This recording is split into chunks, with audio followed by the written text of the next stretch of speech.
Bueno, continuamos con la glicólisis.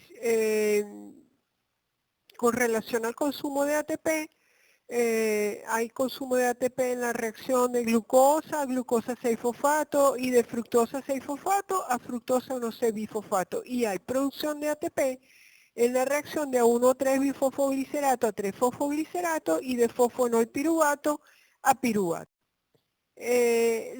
Como les decía, los pasos 1, 3 y 10 tienen valores negativos de delta G y son energéticamente irreversibles.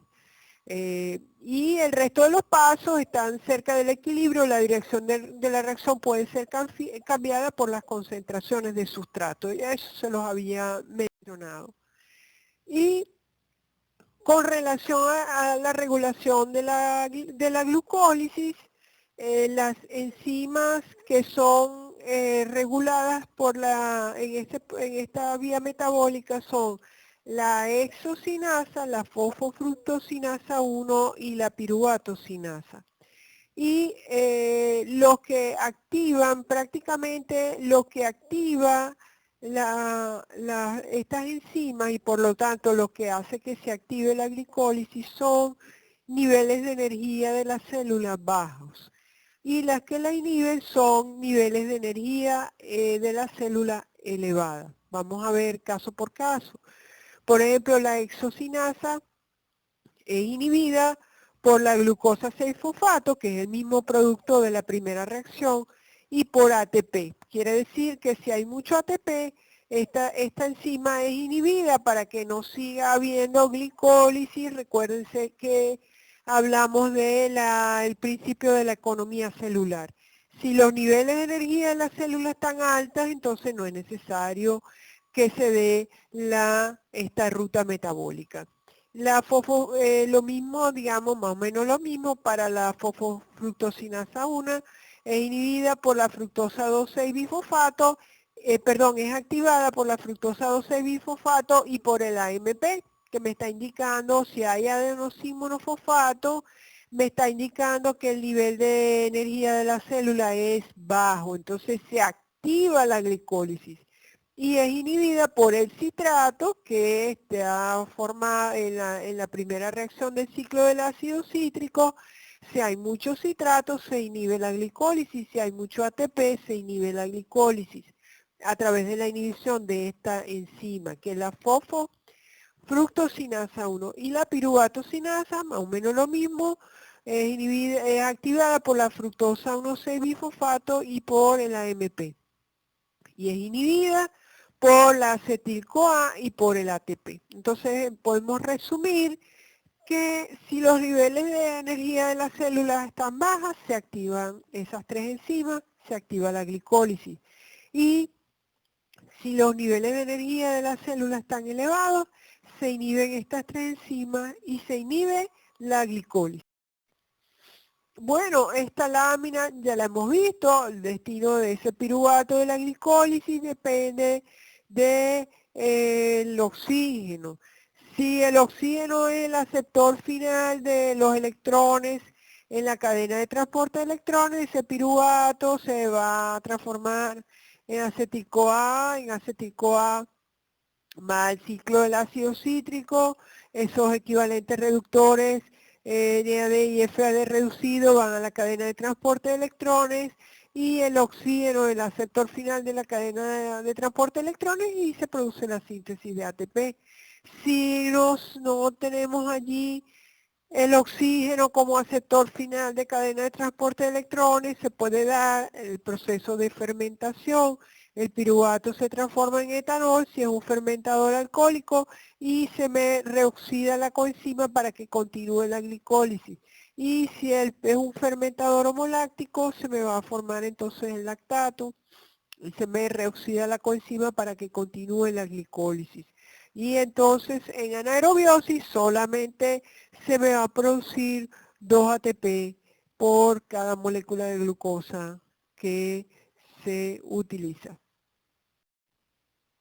Y bueno, lo que les decía, ese reciclado de esa coenzima, o sea que esa NAD se vuelva a reoxidar, ¿verdad?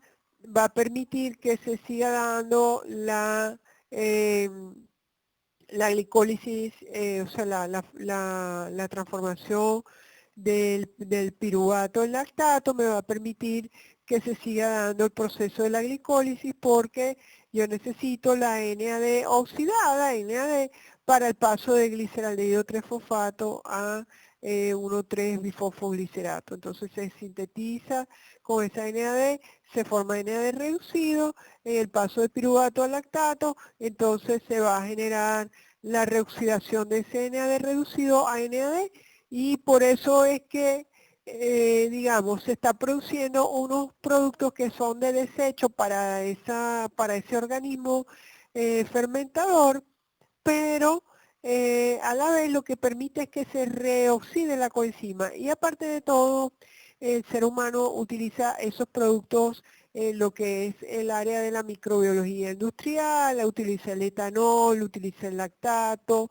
utiliza, bueno, los distintos productos de la fermentación, si es un homoláctico, si es un heteroláctico, en fin. Eso ya estamos como repasando.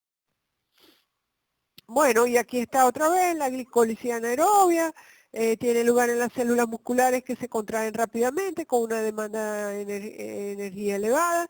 El producto orgánico único que se genera allí en esa glicólisis anaerobia es el lactato y eso permite que se forme NAD oxidada para permitir que continúe la glicólisis. Y en la levadura y bacterias está la fermentación alcohólica, donde ese piruvato se transforma por la piruvato de carboxilasa en acetaldehído y por alcohol deshidrogenasa en etanol. Entonces, ese etanol es el producto de esa fermentación. Bueno, imagínense usted cuánto etanol se está generando ahorita para el COVID, ¿verdad? Que el etanol es el alcohol absoluto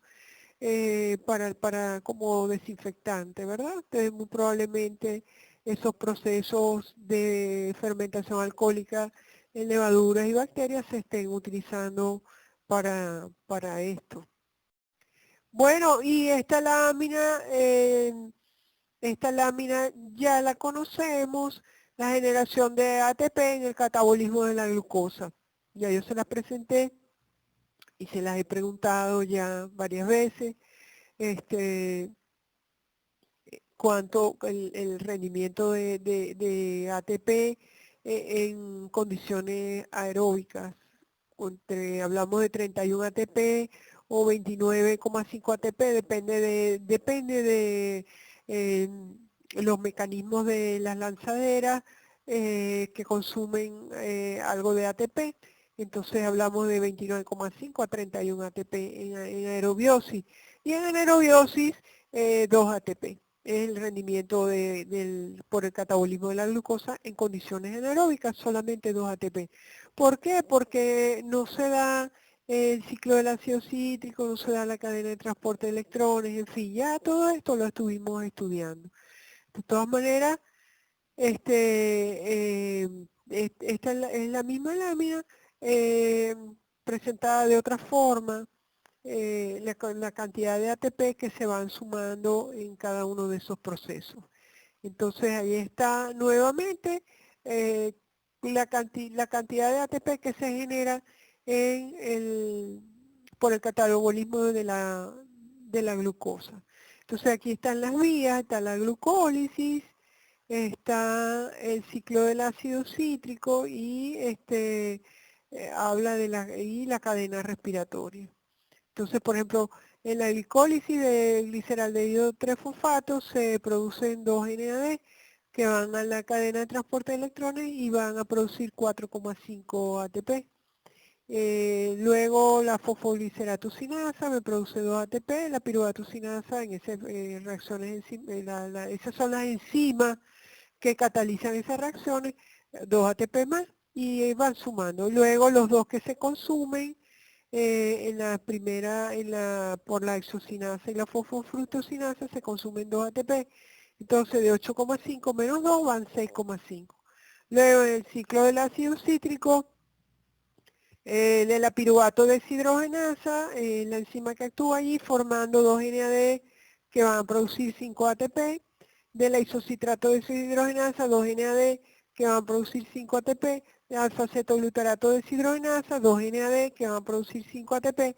Luego, en la reacción donde actúa la succinato-tiosinasa, hay una fosforilación a nivel de sustrato, se genera 1,5 ATP. La succinato deshidrogenasa me produce la oxidación de 2 FAD reducido en la cadena respiratoria con 3 ATP. Y la malato deshidrogenasa me produce oxidación de 2 NAD reducido en cadena respiratoria. Todo eso me suma 24,5 más 6,5 me da 31 ATP. Eso es aproximadamente la cantidad de ATP en condiciones aerobias y 2 ATP en condiciones anaerobias.